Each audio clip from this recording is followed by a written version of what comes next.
Dear readers, இன்னைக்கு நாம பார்க்க போறது loop statement with keywords. loop statementல நாம யூஸ் பண்ணக்கூடிய ஒரு சில important keywords பத்தி தான் பார்க்க போறோம்.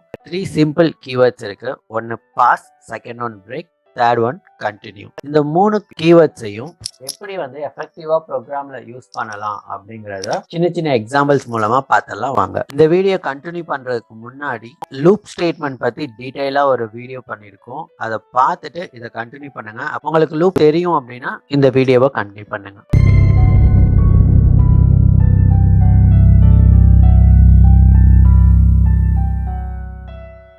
ஃபர்ஸ்ட் நம்ம பார்க்க போறது பாஸ் கீவேர்ட். ஸோ பாஸை எப்படி எஃபெக்டிவா யூஸ் பண்றது அப்படின்னு தான் பார்க்க போறோம். பாஸ் கீவேர்ட் பொறுத்த வரைக்கும் லூப் மட்டும் இல்ல, ஒரு பிளாக் ஆஃப் ஸ்டேட்மெண்ட்ஸ் நாம டிக்ளேர் பண்ணணும், ஆனா டெஃபினிஷன் எதுவும் எழுத வேணாம் அப்படிங்கிற சுச்சுவேஷன்ல இந்த பாஸ் கீவேர்டை யூஸ் பண்ணலாம். ஒரு எம்டி ஃபங்க்ஷன் கிரியேட் பண்ணும், இல்லை ஒரு எம்டி கிளாஸ் கிரியேட் பண்ணும், இல்லை ஒரு empty block of if condition statements create பண்ணும் அப்படின்னா நாம இந்த பாஸ் கீவேர்ட்ஸ் யூஸ் பண்ணலாம். இங்க நாம ஃபார் லூப்ல பாஸ் கீவேர்ட்ஸ் எப்படி யூஸ் பண்றது பார்க்க போறோம். ஃபார் ஐகன் ரேஞ்ச் ஆஃப் 10 அப்படின்னு கொடுத்துருக்கோம். ஸோ இந்த ரேஞ்ச் ஆஃப் 10 கொடுத்ததுக்குள்ள அட்லீஸ்ட் ஒரு எம்டி பிரிண்ட் ஸ்டேட்மெண்ட் இருக்கணும். அப்பதான் இந்த பிளாக் ஆஃப் ஸ்டேட்மெண்ட் எக்ஸிக்யூட் பண்ணும். அப்படி இல்லை அப்படின்னா இது எரர் த்ரோ பண்ணிடும். ஸோ இப்போ 10 டைம்ஸ் எம்டி ஒயிட் ஸ்பேசஸ் இங்க கொடுத்துருக்கு. இன்கேஸ் நம்ம இந்த எம்டி ஒயிட் ஸ்பேஸ் கூட கொடுக்கல அப்படின்னா எக்ஸிக்யூட் பண்ணும்போது எரர் த்ரோ பண்ணும்.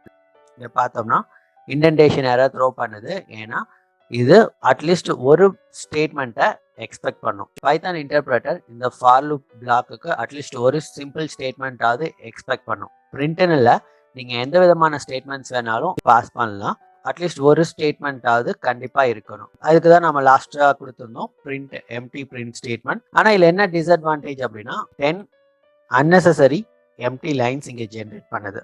இது நமக்கு தேவையில்லை. அப்ப இதை எப்படி ஓவர் கம் பண்ணலாம் அப்படின்னா ஜஸ்ட் சிம்பிளா ஒரு பாஸ் கீவேர்டை ரிட்டர்ன் பண்ணலாம். இந்த பாஸ் கீவேர்டை பாஸ் பண்றது மூலமா இந்த எம்டி லைன்ஸும் ஜென்ரேட் பண்ணாது.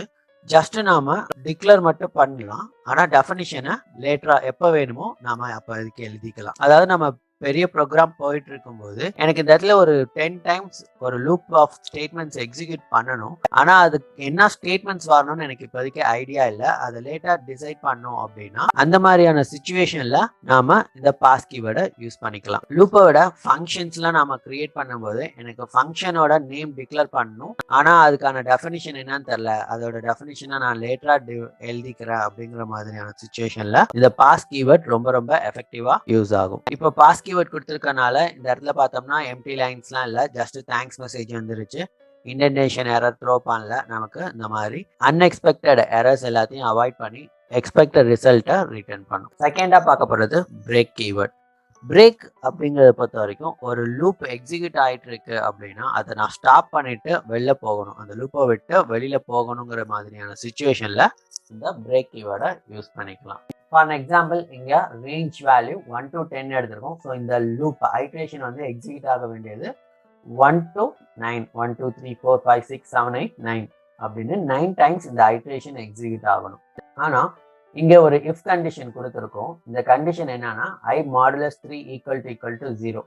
எப்ப இந்த கண்டிஷன் சாட்டிஸ்ஃபைட் ஆகுதோ அப்போதைக்கு பிரேக் அப்படின்னு கொடுத்துட்டோம். ஸோ அப்போதைக்கு இந்த ஸ்டேட்மெண்ட் இந்த லூப்பை பிரேக் பண்ணிட்டு அவுட் ஆஃப் த லூப்ல என்ன ஸ்டேட்மெண்ட் இருக்கோ அதை எக்ஸிக்யூட் பண்ணும்.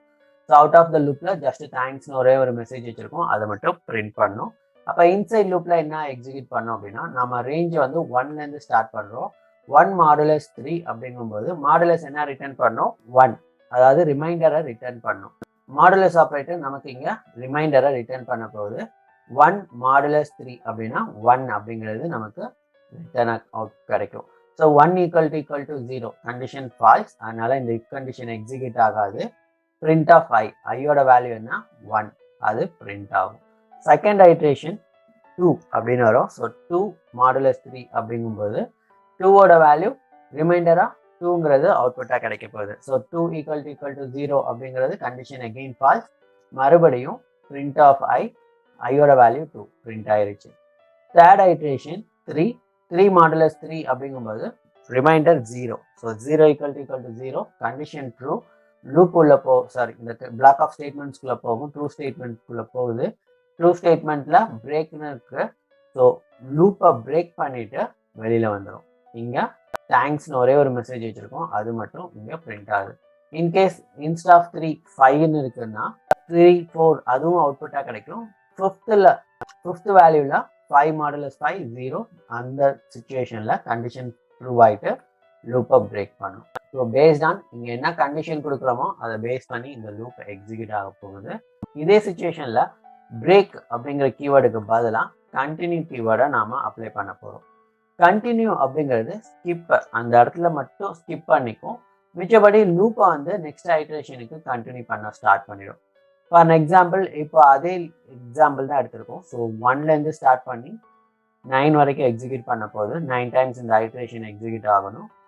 1ல் ஸ்டார்ட் பண்ணும். 1 modulus 3 equal to 0 1 equal to 0. So remainder 1 அதோட செக் பண்ணும்போது condition false. So print of 5 1ங்கிறது பிரிண்ட் ஆகும். Second iteration 2 modulus 3 again remainder 2 condition false. again print value execute ஆகும். பிரிண்ட் ஆஃப் 5 ஐயோட வேல்யூ என்ன 2. இந்த வாட்டி 1 2 ரெண்டுமே பிரிண்ட் ஆயிடுச்சு. 3 நெக்ஸ்ட் ஐட்ரேஷன் 3. ஸோ 3 மாடுலஸ் 3 அப்படிங்கும்போது அதோட வேல்யூ ரிமைண்டர் வந்து 0 equal to 0 condition true. Continue black execute ஆக போகுது. கண்டினியூனோன்னா ரிமைனிங் எவ்வளோ ஸ்டேட்மெண்ட்ஸ் இருந்தாலும் அதை அப்படியே ஸ்கிப் பண்ணிவிட்டு லூப்புக்கு நெக்ஸ்ட் ஐட்ரேஷனுக்கு மூவ் ஆகிடும். ஸோ கீழே வந்து பிரிண்ட் ஆஃப் 5 அப்படின்னு கொடுத்துருக்கோம். ஸோ இந்த ஐங்கிற வேல்யூ பிரிண்ட் ஆகாது. அதனால தான் இங்கே அவுட்புட் பார்த்தீங்கன்னா 1 2 3 பிரிண்ட் ஆகலை. எகெயின் 4ஓட ரிமைண்டர் 1 5ஓட ரிமைண்டர் 2. ஸோ அதனால் 4 and 5 பிரிண்ட் ஆயிடுச்சு. 6 வரும்போது ரிமைண்டர் 0. எகெயின் கண்டிஷன் ஃபால்ஸாக ட்ரூ ஆயிடும். கண்டிஷன் ட்ரூ ஆனோன்னா கண்டினியூ ஸ்டேட்மெண்ட் எக்ஸிக்யூட் ஆகிட்டு இந்த ரேஞ்ச் வேல்யூ அகெயின் ரிமைனிங் ஸ்டேட்மெண்ட்டை ஸ்கிப் பண்ணிவிட்டு லூப்புக்கு நெக்ஸ்ட் ஐட்ரேஷன்லேருந்து கண்டினியூ பண்ண ஸ்டார்ட் பண்ணிடும். நெக்ஸ்ட் ஐட்ரேஷனில் 7 8 9 கண்டிஷன் ஃபால்ஸ். அதோட லூப் ரேஞ்ச் முடியுது. ஃபார் லூப்பை விட்டு வெளில வந்துடும். அதுக்கடுத்து ரிமைனிங் ஸ்டேட்மெண்ட் தேங்க்ஸ். ரிமைனிங் ஸ்டேட்மெண்ட்ங்கிறது இங்கே பிளாக் ஆஃப் ஸ்டேட்மெண்ட்டுக்கு அவுட் சைட், ஃபார் லூப்புக்கு அவுட் சைடில் இருக்கிறது தேங்க்ஸ் மெசேஜ். ஜஸ்ட் அதை மட்டும் இங்கே அவுட்புட்டாக பிரிண்ட் பண்ணும். ஸோ 1 2 4 5 7 8 அப்படிங்கிறது நமக்கு அவுட்புட்டாக கிடைக்கும். இந்த பிரேக் கண்டினியூங்கிறத ஃபார் லூப் மட்டும் இல்லை வைல் லூப்போடையும் சேர்த்து நம்ம அப்ளை பண்ண முடியும். மேலே இருக்கிற ப்ரோக்ராமே தான் சின்ன சேஞ்சஸ் என்னென்னா வைல் லூப்புக்கு தகுந்த மாதிரி கன்வெர்ட் பண்ணியிருக்கோம். ஐயோட வேல்யூ 0 அப்படின்னு சொல்லி ஸ்டார்ட் பண்ணியிருக்கோம். I less than 10. So 0 less than 10 அப்படிங்கிறது இனிஷியல் கண்டிஷனாக இருக்கும். உள்ளே வரும்போது ஐயோட வேல்யூவை 1 இன்க்ரீஸ் பண்ணுறோம். 1 modulus 3 equal to 0 condition false. So print of i value just ஐயோட வேல்யூவை பிரிண்ட் பண்ணும். செகண்ட் ஐட்ரேஷன் 2 அப்பயும் condition false. So print of i value print பண்ணிருச்சு.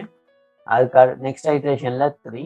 ஸோ 3ன்னு இன்க்ரீஸ் ஆனதுக்கப்புறம் 3 மாடுலஸ் 3 கண்டிஷன் ட்ரூ. பிரேக் இந்த வைல் லூப்பை பிரேக் பண்ணிவிட்டு வெளில வந்துடும். ஸோ தேங்க்ஸ் மெசேஜ் 2 டைம்ஸ்க்கு அடுத்த தேங்க்ஸ் மெசேஜ் இருந்துச்சு.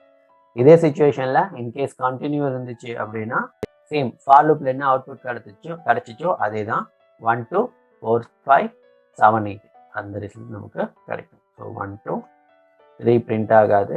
ஏன்னா பிரிண்ட் ஸ்டேட்மெண்ட் மட்டும்தான் கண்டினியூக்கு கீழே இருக்குது. அதனால் அந்த ஸ்டேட்மெண்ட் மட்டும்தான் ஸ்கிப் ஆகும். மேலே அடிஷன் ஸ்டேட்மெண்ட் அது ஸ்கிப் ஆகாது. ஏன்னா அந்த ஸ்டேட்மெண்ட் நடந்ததுக்கு அப்புறம் தான் கண்டினியூ ஸ்டேட்மெண்ட்டுக்கு வருது. ஸோ எப்போ இந்த கண்டிஷன் ட்ரூ ஆகுதோ அப்போதைக்கு இந்த கண்டினியூ பிளாக் எக்ஸிக்யூட் ஆகும். கண்டினியூ பிளாக்கு கீழே இருக்கிற ரிமைனிங் ஸ்டேட்மெண்ட்ஸ் தான் ஸ்கிப் ஆகும். மேலே இருக்கிற ஸ்டேட்மெண்ட்ஸ்லாம் ஸ்கிப் ஆகாது. ஸோ 1 2 4 5 7 8 அண்ட் இங்கே 10ம் கிடச்சிருக்கு. ஏன்னா உள்ள செக் பண்ணி உள்ளே வந்து தான் இன்க்ரீஸ் பண்ணுறோம். ஸோ 9 less than 10 உள்ளே வந்துடும். அதுக்கு அடுத்து 10 இன்க்ரீஸ் ஆகிட்டு வேலிடேஷன் நடக்கும். அதனால தான் நமக்கு அவுட்புட் 10ம் இங்கே கிடச்சிருக்கு. பாஸ் பிரேக் கண்டினியூ இதில் ஏதாவது டவுட்ஸ் இருந்துச்சு அப்படின்னா கமெண்ட் செக்ஷனில் ஷேர் பண்ணுங்கள். இந்த வீடியோ யாருக்கு யூஸ்ஃபுல்லாக இருக்குமோ அவங்களுக்கு ஷேர் பண்ணுங்கள். மறக்காமல் சப்ஸ்கிரைப் பண்ணிக்கோங்க. தேங்க்ஸ் ஃபார் வாட்சிங். Have a great day.